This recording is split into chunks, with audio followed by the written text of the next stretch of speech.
अब हम लोग परिमेय संख्या की द्वितीय परिभाषा के बारे में जानेंगे। हम लोगों ने जाना कि परिमेय संख्या वे संख्याएं हैं जो p बटा q के रूप में होती हैं, जहां p तथा q पूर्णांक हैं, q 0 के बराबर नहीं है। ये हम लोगों ने पहली परिभाषा जानी।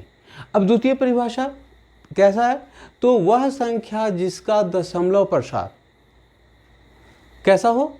शांत दशमलव हो अथवा अनवसानी आवर्ती हो।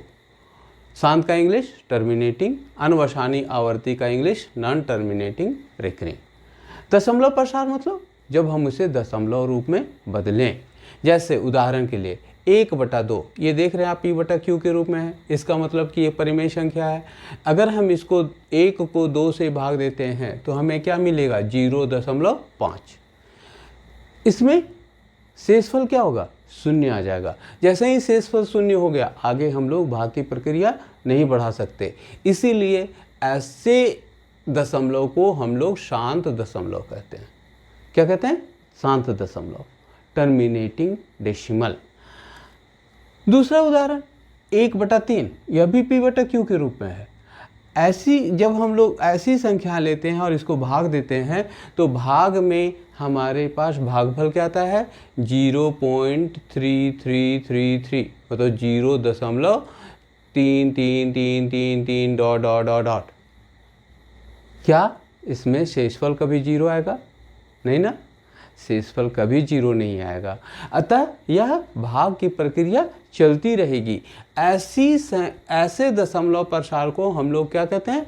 अनवसानी आवर्ती कहते हैं। और इसी को हम लोग 0.3 रेकरिंग, इसीलिए ये रेकरिंग कहलाता है, नॉन टर्मिनेटिंग रेकरिंग। तो ये क्या हो गया? 0.3 मतलब 0.3 पर रेकरिंग, आवर्त। ये तो हम लोग परिमेय संख्या समूह के बारे में जाने। अब हम लोग पांचवें समूह की तरफ बढ़ रहे हैं। पांचवा समूह क्या है? अपरिमेय संख्याओं का समूह। अपरिमेय संख्या है क्या?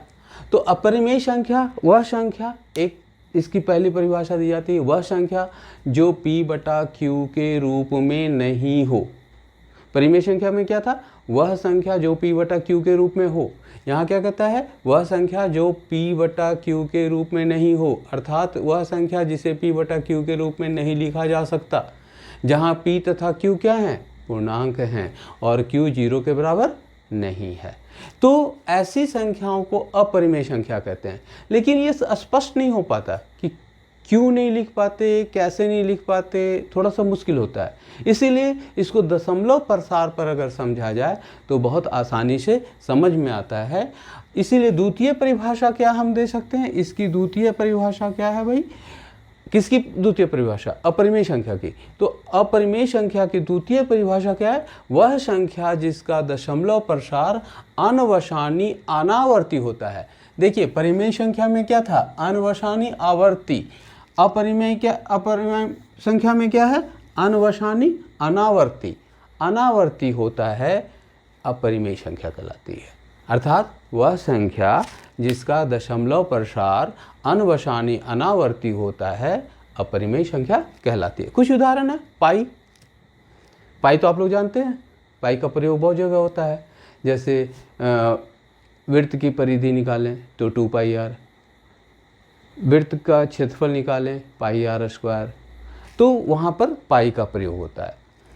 दूसरा उदाहरण ऐसा ले सकते हैं 0.2322232223 डॉट डॉट डॉट।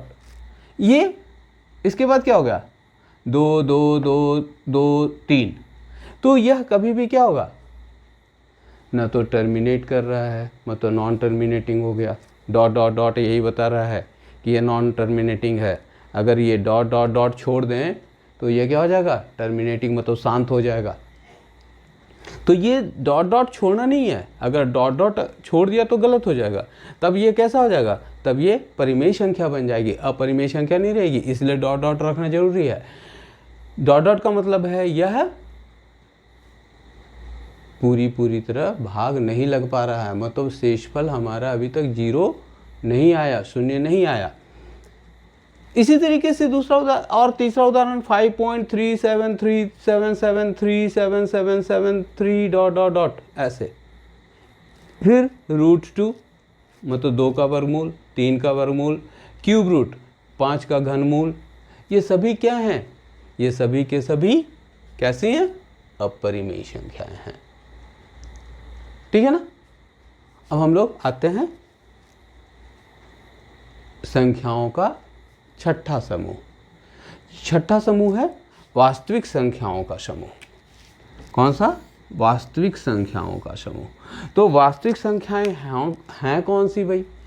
तो परिमेय संख्याओं के समूह में, परिमेय संख्याओं के समूह में अपरिमेय संख्याओं का समूह जब मिला देते हैं तो जो समूह हमें प्राप्त होता है वह क्या है? वास्तविक संख्याओं का समूह है। मतलब वास्तविक संख्याएं या तो परिमेय संख्या है अथवा अपरिमेय संख्या है। अब देखें, अगर हम देखें पूरे संख्याओं के समूह में सबसे बड़ा समूह कौन सा है? स्वाभाविक है वास्तविक संख्याओं का समूह, क्योंकि वास्तविक संख्याओं के समूह में प्राकृत संख्या भी है, पूर्ण संख्या भी है, पूर्णांक भी है, परिमेय संख्या भी है, अपरिमेय संख्या भी है। इसीलिए संख्या रेखा का प्रत्येक बिंदु एक वास्तविक संख्या को निरूपित करता है। तो अब तो आप लोगों को समझ में आ गया कि वास्तविक संख्याएं हैं क्या। तो हमारा ये इंट्रोडक्शन इस चैप्टर का हो गया।